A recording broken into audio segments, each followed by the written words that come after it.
Hey everyone, it's Kevin. Welcome to Doc's Comics. Happy Monday to all of you out there. Uh, First, before we get started, I just wanted to let everyone know that I reached 100 subscribers this week. I can't thank y'all enough for getting this channel off the ground. I hope you're enjoying what you're seeing, and hopefully I'll be doing this for the foreseeable future, and the videos will get progressively better as I go on. I'm still kind of learning this as I go. It's a process, as we like to say here. But I appreciate y'all sticking around and look forward to making a lot more videos for y'all in the future.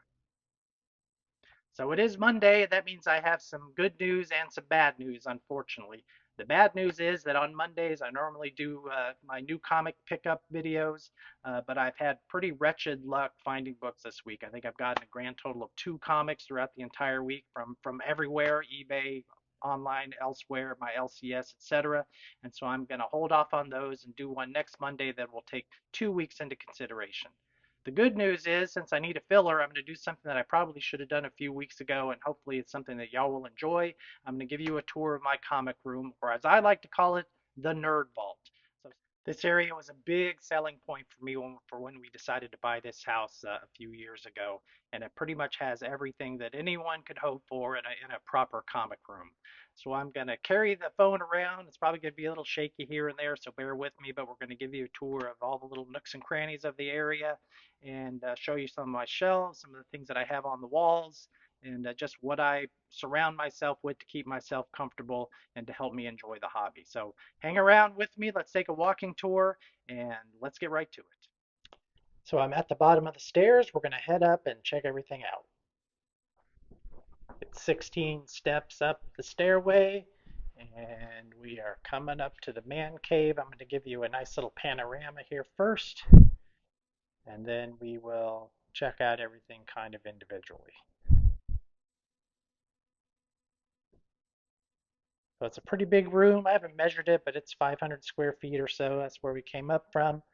Let's take a look a little more closely now. I do have a full bathroom up here. My wife and I are on different schedules, and so I get up earlier than her. I can come upstairs, I can get dressed, I can take a shower, I can get all cleaned up, and I don't have to necessarily worry about bothering her. Nothing fancy here, just very basic, but it does everything that I need. This door here to the right leads to the attic. It's one of the reasons it gets warm in here sometimes. Then I've got a few non-comical book things over on this side. Of course, I have my fridge. Got a little bit of stuff in there. My humidifier, very important for keeping comics in the room. And then my broken treadmill that I have to replace at some point. Going back around this side and heading towards things a little bit here. I have quite a bit of original art on the wall. This is a John Lucas Kid Cold Outlaw cover commission that he did for me. And then this room right here leads into where I keep a majority of my comics. It's also my closet as well, so you're going to see some clothes in here. But the whole kit and caboodle is right here. I'll try to keep this down low. So as you saw in a previous video, I do keep the black plastic boxes. I've got, I think, 24 over on this side, and then I have 15 over on this side. Ignore my shoes. A few original art pieces in here as well. There's my Mike Grell James Bond and a name tag from when I used to do San Diego. And then I have a Jim Mahfood piece down here on the bottom from the What the Piece series that he did, that little one shot from a bunch of years ago. Comics that I still have to file here. And I do have a few games up on the top. And then over on this wall, I have an old Mike Allred Madman print. Heading back out from the closet where I keep my books. Over here I've got a TV, of course. Here's a signed Stan Sakai Usagi Yojimbo print. Mind the glare there. I do have some skylights on the ceiling if you haven't seen those already, and it gets a lot of reflective light on some of this glass in here. That's where I keep my clothes. I have one of these big Avengers Taschen hardcovers. Well, a lot of them. They're over there. My spinner rack, which some of you have seen before. Usually I keep my stuff that I haven't filed yet on the spinner rack, but I just have all those comic readers right now. And then getting into the book nook here, this is where I keep a majority of my graphic novels, my hardcovers, and what have you. I do have some vintage gaming that is sort of a secondary collection of mine. D&D from about 1978 to 1982, and I think I'm pretty much done with this collection. There isn't anything else that I need. Keep stuff that I'm reading right over here. And then on the bottom shelf is where I keep a majority of my supplies, bags, boards, boxes, dividers, and then in that little basket there is all the supplies I keep for shipping when I do my whatnot shows. This side over here, a few Funko Pops, everybody's got them, and then a lot of graphic novels over here. Going down this shelf and the one below it is where I keep a majority of my slabs, well, all of them as a matter of fact, and that black box there on the right is where I keep my little more expensive ones, and then my Black Widow statue there in the middle. And then down here on the bottom is magazine size stuff, so a lot of my Fooms, Deadly Hands of Kung Fu, and in that white box I keep my Golden Age books, which is mostly Atlas Westerns. Standing back up, turning around here, some manga on the top. Shorter shelves is where I keep a lot of the manga, various stuff here. And then I have 3 shelves of Marvel Masterworks. I love collecting those. Got a cool wasp statue in my lunchbox back there. And then some of the bigger things here on the bottom shelf. Calvin and Hobbes, oversized stuff, Scrooge McDuck, Nausicaa, Akira. Same thing on this end. I got manga on the top. Then I got some of my pros. I don't keep a lot of pros. I read most of it digitally. Then a few DVDs and Blu-rays. The 3 Omnibuy that I have, some more DC stuff. There's an original art from Christine Larson that I haven't got framed yet. I got to work on that. Then I have my Hellboy shelf, which pretty much spans the whole shelf here. And then going down one more is my Usagi Yojimbo shelf. 2 of my favorite titles, as you saw in my top 10 video from a couple of weeks ago. And then just some of my original art, Marvel Treasuries, and a few other things on the bottom shelf. Then moving over to the left again, we get to my fireplace, my mantelpiece. Gas powered, keeps the room real nice and toasty in the winter because it can get a little chilly up here on top.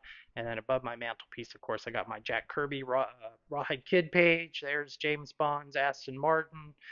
Then my Hembeck Marvel Western original art, along with a couple of other things here. Then over here to the other side of the mantle, not really a whole lot of comic book stuff here. This is more personal stuff. My diplomas, awards that I've won from work, some Lego that I do collect, and then a few things from traveling. And then here, as mentioned, are the Taschen books that I have next to my coin pusher. I love coin pushers. On this side over here, next to the lamp, this is where I store all the books that I will be working on selling for my whatnot shows. And I have a pretty nice couch over here, along with the coffee table that I keep stuff on. And then running down this wall, I do have some original art. It's going to look a little grainy because of the light, but I have an original Terry Moore. There's one of my many Stan Sakai's that I have.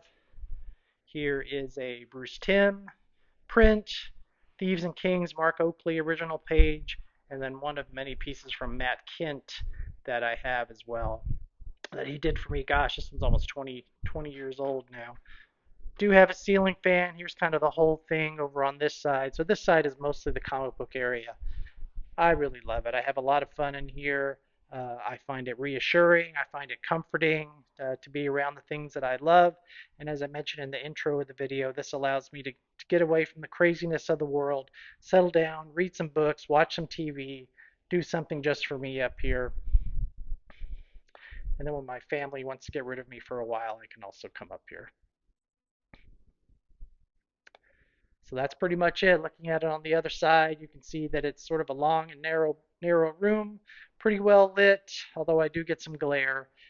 And it can get a little warm in the summer and cold in the winter because I'm right next to the attic there on that side of the door, and the skylights let the sun in. But I try to temperature control it as best as I can. And incidentally, in the closet, my comic room here, as long as I shut the door, it keeps it nice and chilly. The sun doesn't hit that, the heat doesn't hit that quite as much.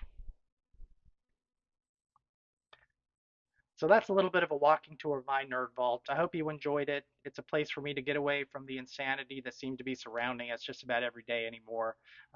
Do me a favor, if you have something similar, even if it's just a tiny little room or a tiny little corner of your room to call your own where you do your hobbies, post a little picture, post a comment. I'd love to see where you hang out, and I do enjoy it in general, regardless of how extravagant or how humble it happens to be. The place that makes you happy, that you surround yourself with the things that you love.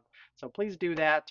Don't forget to leave a like, leave a comment, share this video. That really helps facilitate the growth as well.